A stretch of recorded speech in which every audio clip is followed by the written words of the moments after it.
But yeah, I've talked to him. We had a long conversation a few weeks ago.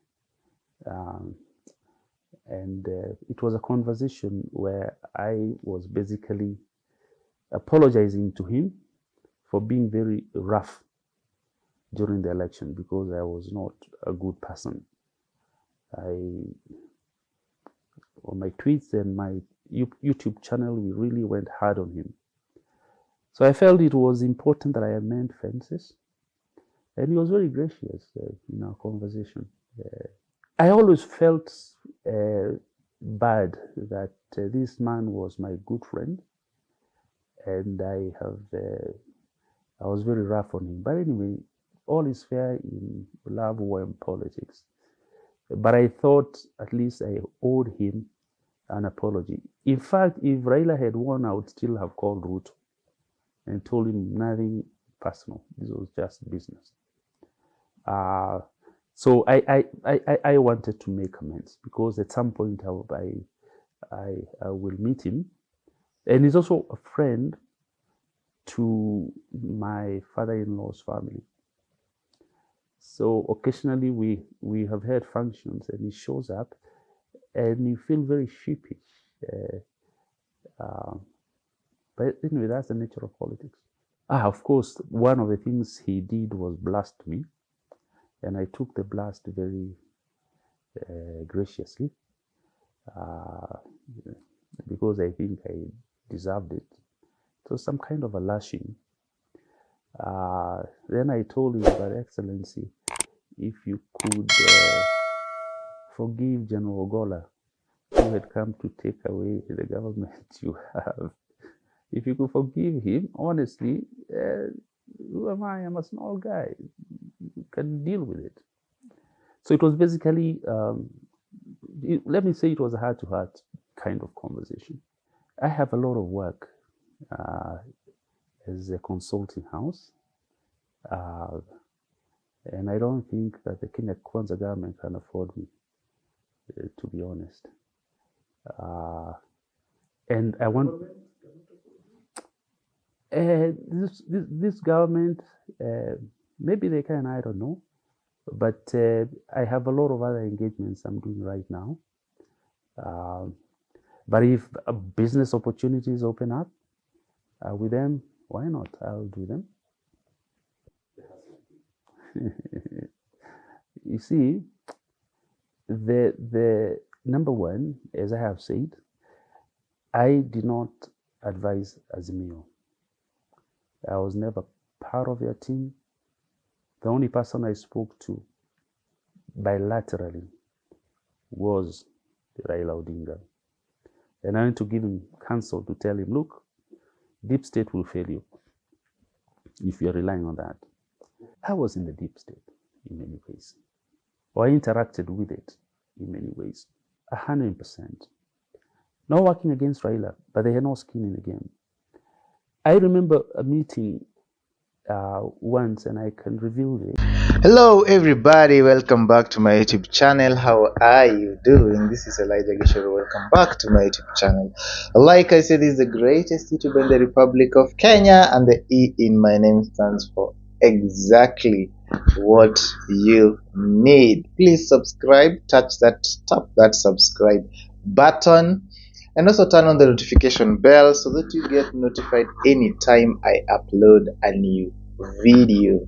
Veteran political analyst Professor Mutahi Ngunyi has come out in a very explosive interview and on his Twitter handle to explain or to announce his defection to William Ruto.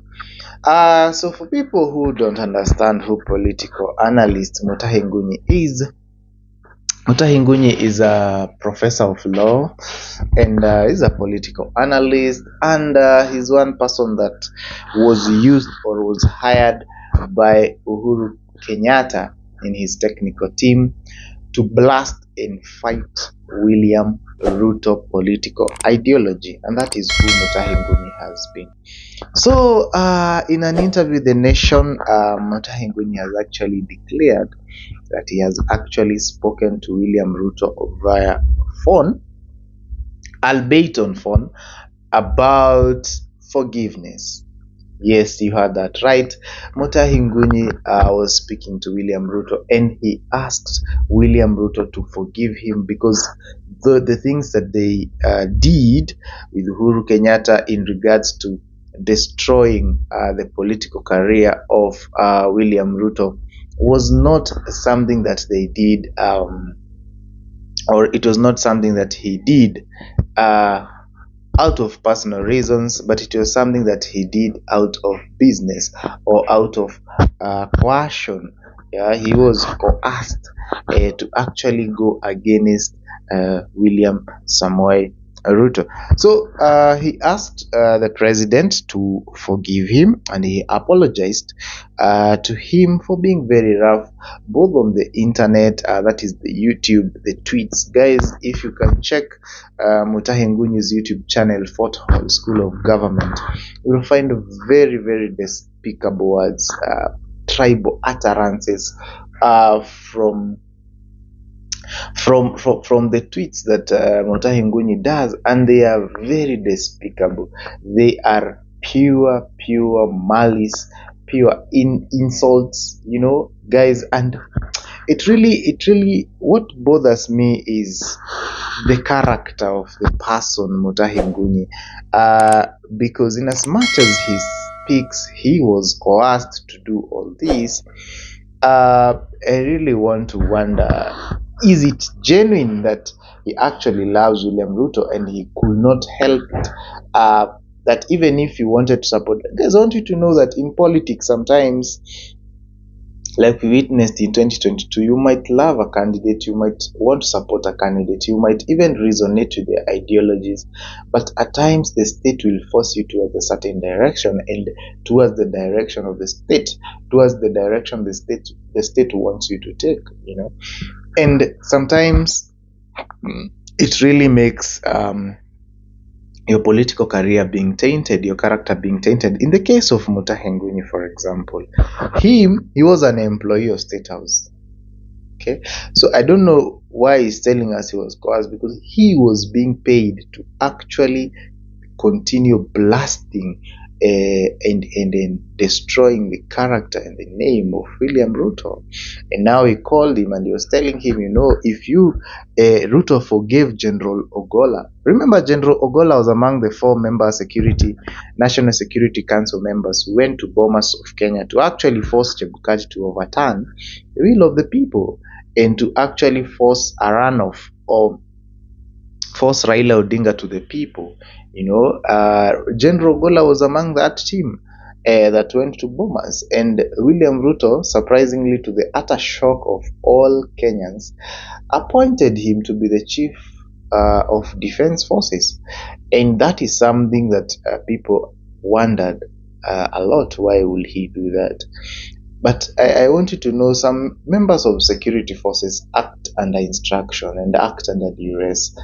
It's rare for them even to declare the sides that they are in. They actually act out of what we call duress, out of the wishes of the leader who is commanding the troops or things like that. So Mutahi Ngunyi went ahead to say they share family ties with William Ruto, and that William Ruto knows the father-in-law to Mutahi Ngunyi. Mutahi Ngunyi is married to a Kalenjin, I believe, and William Ruto, excuse me, knows the family, and sometimes William Ruto will actually show up in family functions, and it makes Mutahi Ngunyi look sheepish when he's fighting one of the family one of the family members, and they are facing each other in such a family gathering. So that is what Mutahi Ngunyi was saying, and he went ahead even to say he was never part of Azimio. He was only hired as a think tank for the political strategy, or for the winning strategy of Raila Amolo Odinga. Okay, he actually warned Raila Odinga that the deep state will actually fail him, and he should never ever rely on the deep state. So Mutahi Ngunyi has defected and is actually wanting to be hired by KK, Kenya Kwanza. He was actually claiming that Kenya Kwanza cannot actually afford him, and that if business comes up, consultants, he's into consultancy business, and he was saying if business comes up, he's actually going to take up the business from Kenya Kwanza. And so people on the internet have been speaking about Mutahi Ngunyi, saying this is political harlotry, prostitution, political prostitution.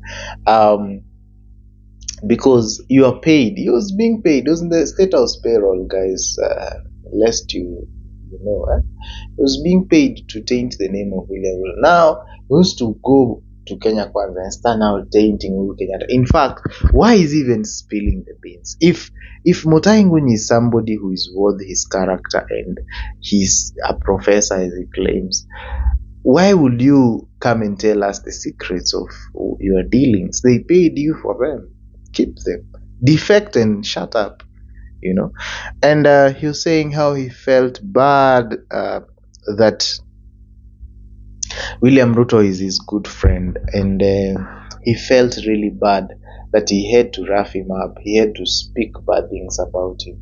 He had to talk against him. He had to taint his name. He had to do all things that in his mind or in himself he felt really bad, because those people actually insulted the president very, very badly, and it really gives a very bad picture of political betrayal. Once you lose, people leave you, people walk away from you are just left alone. You're just left on your own, and it becomes a very, very, very bad scenario. And that is the nature of Kenyan politics. We rarely have decency in politics in Kenya.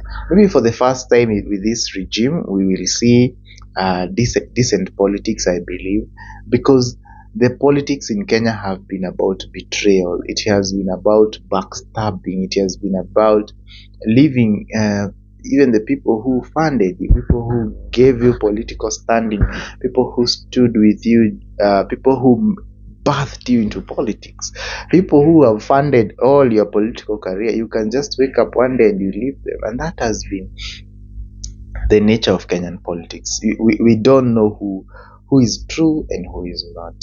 Okay, very few politicians have been loyal, or political analysts, so to speak. The moment their candidate loses, that's the end, and it's cut from there. So Mutahi Ngunyi has revealed a number of secrets. We're just going to be analyzing them one by one and see. But the bottom line is, he is not a man that can be trusted, and even Kenya Kwanza should exercise a lot of caution. And he's doing this because President Uhuru Kenyatta is no longer in power. There's nothing he's going to do to him, and now he's going to seek state protection and things like that. But it's really, really, really, really wrong. Very, very wrong. Anyway, guys, thank you so much for watching this video. This has been your guy, Elijah Gichuru. Make sure you subscribe, then you give me a thumbs up, tap the thumbs up button, drop a positive comment, and share this video with your friends and family so that we grow a big community that can talk about everything and anything. In the meantime, adios, and see you in my next video.